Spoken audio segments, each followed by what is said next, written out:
আসসালামু আলাইকুম, কেমন আছেন সবাই? আশা করি আল্লাহর রহমতে অনেক অনেক ভালো আছেন। নতুন ভিডিওতে সবাইকে স্বাগতম জানাচ্ছি। আজকের এই ব্লগে আমরা যাচ্ছি হচ্ছে বাংলাদেশের সাবেক প্রেসিডেন্ট জিয়াউর রহমান সাহেবের বাড়ি দেখার জন্য। তো ভাবলাম আপনাদেরকে সাথে করে নিয়ে যাই। ওরে এক্সজস্ট রে, দেখতে দেখতে অলরেডি আমরা এসে গেছি হচ্ছে বাগবাড়িতে। আর বাগবাড়ি থেকে আমাদেরকে যাইতে হবে ভিতর দিকে। এখন আমাদেরকে যাইতে হবে হাতের বাম দিকে। এটা হচ্ছে নসিপুর ইউনিয়ন। তো নসিপুর ইউনিয়ন থেকে আমাদেরকে সোজা যাইতে হবে। এদিকের প্লেসটা এক কথায় অসাধারণ, মাশাআল্লাহ।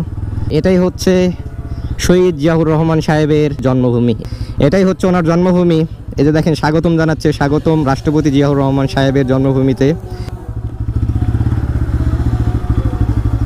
বাইকটাকে পার্কিং করি আগে, পার্কিং করার পর আমরা ভিতরে প্রবেশ করবো ইনশাআল্লাহ। জানি না বাইকটা পড়বে কিনা, পড়লে তো সমস্যা, না পড়ার সম্ভাবনা নেই।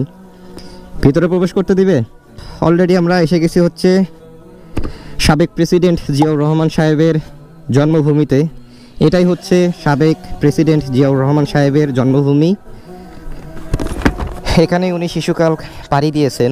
আসসালামু আলাইকুম, কিছু কথা বলা যাবে? এখানে যে সেই প্রবেশ করতে পারবে, সবার জন্য উন্মুক্ত। উনি আর আসেন নাই না? একবার প্রেসিডেন্ট অবস্থা একবার। এটা কার কবরস্থান? অনেক পুরাতন কবর। ওনার কি দাদা দাদির? না না না, ওনার বড়ব্বা বরাবর না, নানার বাপের। আপনারা কি এখানেই থাকেন? না, আমার বাড়ি ওই পাশে। তো জানি না ভিতরে প্রবেশ করতে দিবে কিনা, যদি আমরা কারো অনুমতি নেই না। আর বাইকটাকে আমরা ওই জায়গাতে রেখে আসছি। এটাই হচ্ছে সাবেক প্রেসিডেন্ট জিয়াউর রহমান সাহেবের বাড়ি।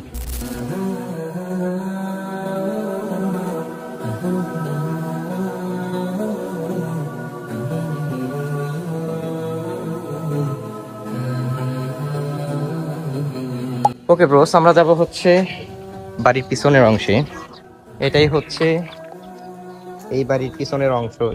তো গাইস, দেখতে পাচ্ছেন পিছনে যে দুতলা বাড়িটি রয়েছে, মূলত এখানে কিন্তু শহীদ জিয়াউর রহমান প্রেসিডেন্ট থাকতেন এবং তার পরিবার সহ এখানে বসবাস করতেন। মানুষজনের থেকে যা জানতে পারলাম, তিনি এখানে খুব কমই আসতেন এবং যদিও তিনি দু একবার এসেছেন, যে কুটিরটি করে গেছেন বলা চলে, তো সেখানে উপরে হলে তিনি থাকতেন আর কি। তো অনেকদিন হলে আমরা এখানে আসবো করে আজকে সময় বের করতে পারলাম, যদিও তাহের দাদার একটু সময় কম থাকে, যার জন্য আসতে একটু দেরি হলো আর কি। অনেক আগেও আসার কথা ছিল। মূলত ব্যাপারটা হয়েছে কি, আমরা এই হিস্ট্রি সম্পর্কে একটু কম জানি, কারণ আমাদের জন্মেরও আগে এইসব ঘটনা ঘটছে। আমি যে স্থানে বসে আছি এই জায়গাতে সাবেক প্রেসিডেন্ট জিয়াউর রহমান সাহেব উনিও বসে থাকছেন। আর আমার পাশে যে পুকুরটা আপনারা দেখতে পাচ্ছেন, এই পুকুরেও উনি অনেক সময় স্নান করছেন, আমরা যেটা শুনছি আর কি। যদিও এ সম্পর্কে আমাদের অতটা ডিটেলস আমরা জানি না। তো হুট করে আমাদেরকে রাকিব ভাই বলতেছে যে চলো আমরা আমাদের সাবেক প্রেসিডেন্ট, যেহেতু আমাদের বাংলাদেশের প্রেসিডেন্ট ছিলেন এক সময়, তিনি তার বাড়িটা আমরা প্রদর্শন করে দেখে আসি। তো সেই কথা সাপেক্ষে জায়গাতে উপস্থিত হয়েছি। এখন বর্তমানে এই পুকুরটা পরিত্যক্ত হয়ে আছে। গরিব মানুষদের থাকার ঠাঁই দিয়েছেন তিনি। অলরেডি আমরা এখানে অনেক সময় পাড়ি জমাইলাম, আর দেখে খুব ভালো লাগতেছে। এই যে বাসাটা আপনারা দেখতে পাচ্ছেন, পুরো বাড়িটাকে ঘুরে দেখলাম, যদিও ভিতরে প্রবেশ করার কোনো ওয়ে নেই, কারণ ভিতরে প্রবেশ করা যাবে না। ওকে ব্রোস, আমরা এখন যাচ্ছি হচ্ছে বাসভবন থেকে বাইরের পথে, কারণ আমরা অনেক সময় এখানে স্পেন্ড করলাম। দেখতে দেখতে অলরেডি আমাদের ভিডিওটা অনেক লং হয়ে গেছে। জানি না আজকের ভিডিওটা কেমন লাগলো। আজকের ভিডিওটা এই পর্যন্তই, দেখা হবে অতি শীঘ্রই নেক্সট একটা ব্লগে। সেই পর্যন্ত আল্লাহ তাআলা সবাইকে ভালো রাখুক, সুস্থ রাখুক। আসসালামু আলাইকুম রহমতুল্লাহি ওয়া বারাকাতুহু।